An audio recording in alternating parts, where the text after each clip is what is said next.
Jadi Abu Thalib, pamannya Muhammad, menolak. Padahal ketika Muhammad ini menghujat orang-orang Quraisy, yang bela ini ya Abu Thalib. Tapi Abu Thalib lebih nyaman dengan agama jahiliyah, yaitu pagan Quraisy. Nah, sedangkan yang saya mau tunjukkan salah satu kaitan agama dengan akidah Islam supaya tahu itu ajaran pagan, itu adalah sunat perempuan. Ini saya tunjukkan ya.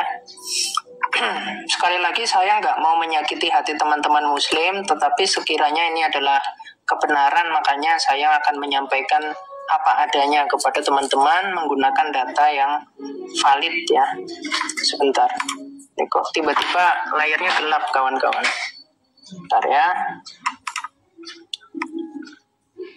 Ini apa udah lelah apa gimana nih kok gelap? Oh ini nih udah terang. Sinyal saya jelas ya. Tes.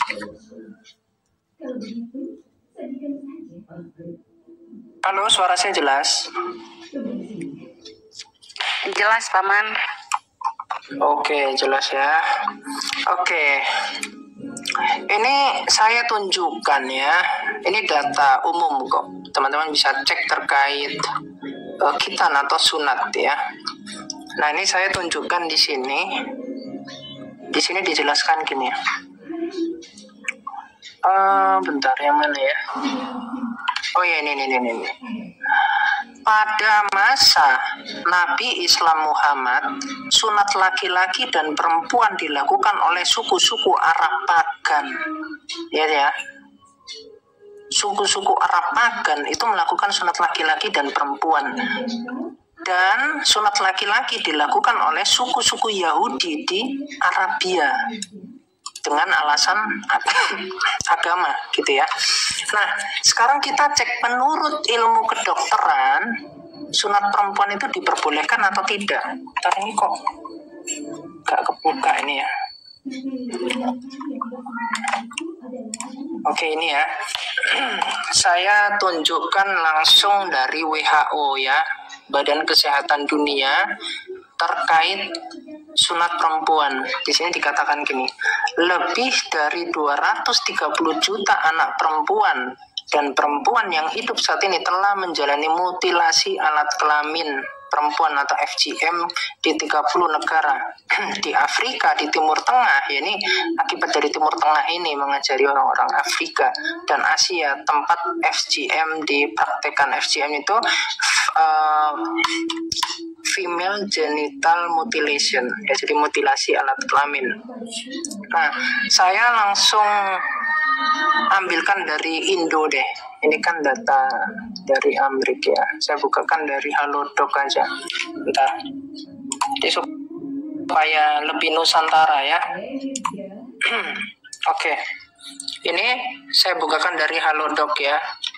Jadi nama dokternya juga ada di bawah, teman-teman bisa tanya ya. Ini Dr. Sony Seputra, MCAT Clean, spesialis bedah. Di sini Finax ya. Nah, di sini dijelaskan ya oleh dokter bahwasanya sunat perempuan atau mutilasi alat kelamin perempuan cukup umum dilakukan di Afrika dan seterusnya. Nih, terus kalau mau yang lebih jelas lagi di atas, di sini dikatakan sunat perempuan adalah prosedur yang melibatkan pengangkatan sebagian atau seluruh alat kelamin wanita bagian luar. Sunat perempuan tidak dilakukan atas alasan medis dan justru dapat menimbulkan dampak negatif bagi kesehatan. Ya. Jadi menurut ilmu kesehatan, Muhammad ini mengajari ajaran pagan Quraisy yang mengakibatkan kecacatan pada kelamin wanita. Sehingga di sini dikatakan nih, sunat perempuan adalah praktek berbahaya dan dapat berdampak buruk bagi kesehatan. Oleh karena itu, Organisasi Kesehatan Dunia WHO menentang segala bentuk sunat perempuan dan sangat mendesak penyedia layanan kesehatan supaya nggak takut sama MUI untuk tidak melakukan prosedur ini meski pasien atau keluarga pasien memintanya. Ya. Jadi saya tunjukkan juga dari dosen ya, dosen Islam nih. Bentar ya, saya tunjukkan.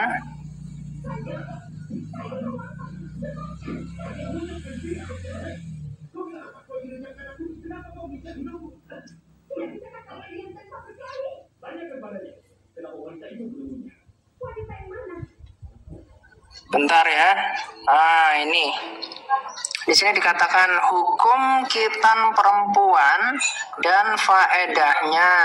Nah, ini ya. Ini dari dosen nih. Dosen Fakultas Syariah UIN Raden Intan Lampung, dari Dr. Agus Hermanto MHI. Nah, di sini dikatakan apa? Saya carikan kata wajib ya. Nih, dan hal apakah itu wajib atau sunnah? Ternyata mazhab Syafi'i yang disebutkan oleh Imam Al-Nawawi dalam kitabnya yang berjudul Al-Majmu mengatakan wajib hukumnya bagi perempuan untuk apa? Untuk sunat. Ini kitabnya ada nih referensinya. Jadi ketika di semua mazhab Islam membolehkan sunat perempuan, laki-laki kita sudah selesai membuktikan bahwasanya ajaran Islam adalah ajaran pagan. Di dalam kekristenan, di dalam Kejadian 17 itu sunat itu hanyalah sunat laki-laki. Di dalam Yosua 5 ayat 3-4 sunat itu juga hanya sunat laki-laki. Jadi Tuhan itu maha tahu bahwa sunat yang diperbolehkan, yang menyehatkan hanyalah sunat laki-laki. Nah, terbukti Muhammad adalah nabi palsu karena mengajari sunat perempuan yang membuat alat kelamin perempuan itu cacat, gitu ya.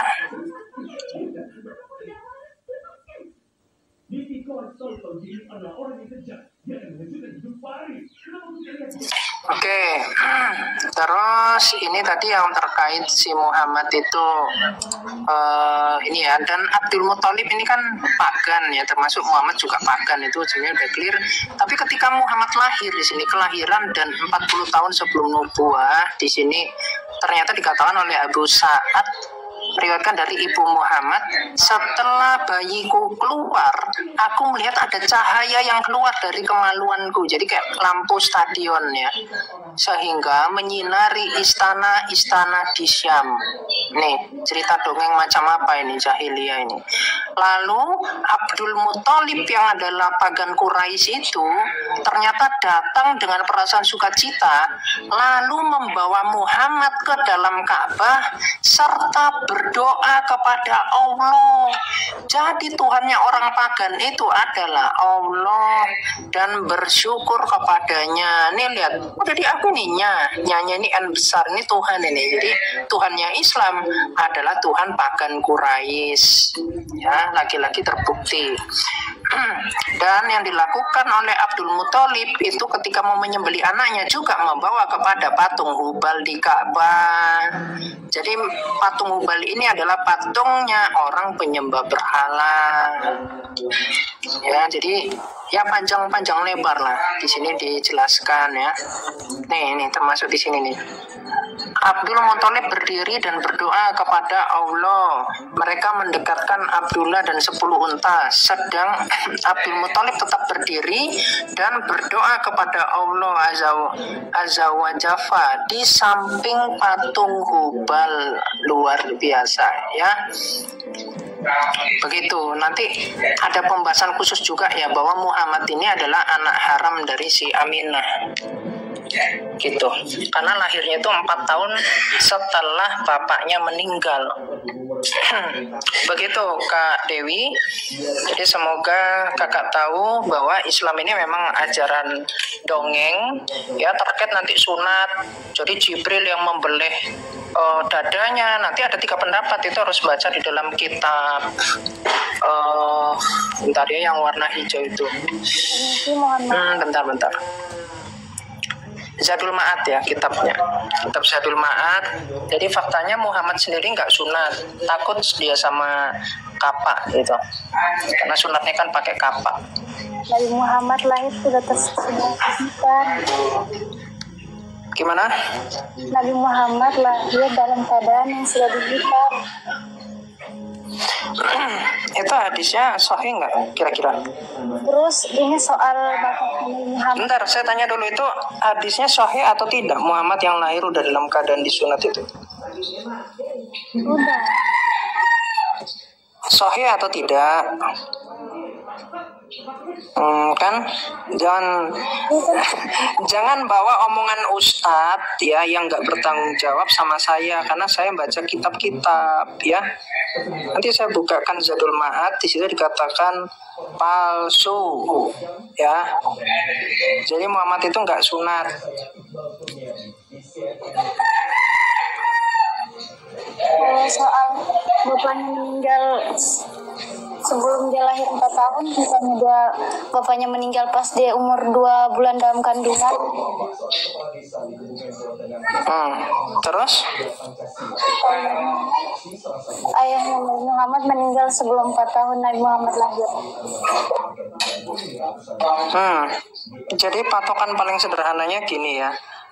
Abdul Muthalib itu kan menikah dengan Hala di hari yang sama dengan Abdullah menikah dengan Aminah. Nah, lalu di ceritanya ini saya kunci dulu ya.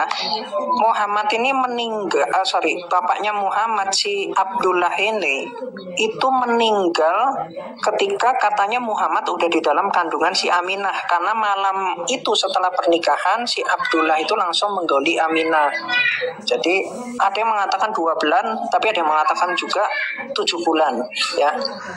Nah, kemudian Hala yang adalah istrinya Abdul Muthalib itu melahirkan anak yang namanya Hamzah. Nah, Hamzah ini umurnya itu lebih tua 4 tahun dari Muhammad. Pertanyaannya, harusnya kan sama umurnya. Harusnya kan setara Muhammad sama Hamzah. Kalau memang Muhammad ini sudah ada di kandungannya Aminah, plus Hamzahnya udah di kandungannya Aminah juga. Jadi pas lahir umurnya sama. Tapi kalau umurnya Hamzah ini 4 tahun lebih tua daripada Muhammad, atau ada yang mengatakan 3 tahun ya, lebih tua dari Muhammad, otomatis Muhammad di dalam perut itu 3 tahun sampai 4 tahun. Nah, kalau Muhammad ada di dalam perutnya wanita itu 4 tahun. Sekarang kita pakai logika aja. Gajah aja di perut mamanya itu 22 bulan. Itu mamalia besar. Nah, Muhammad di dalam perut perempuan 4 tahun. Ini udah kumisan apa gimana keluarnya? Gitu loh. Coba berpikir dulu. Apa perlu saya tunjukkan kitab-kitabnya? Saya sih bisa langsung buka, kurang dari 1 menit kitab-kitabnya.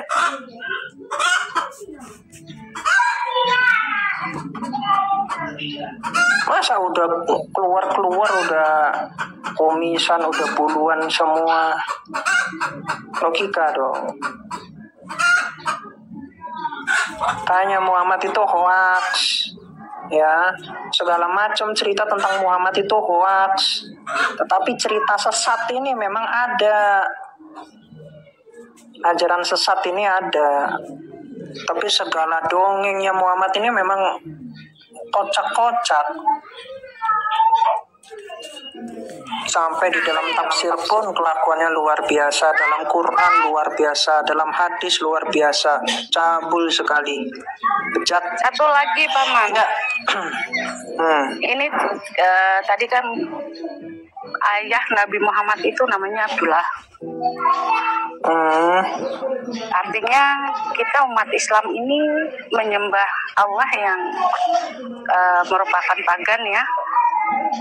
Betul. Dewa pagan.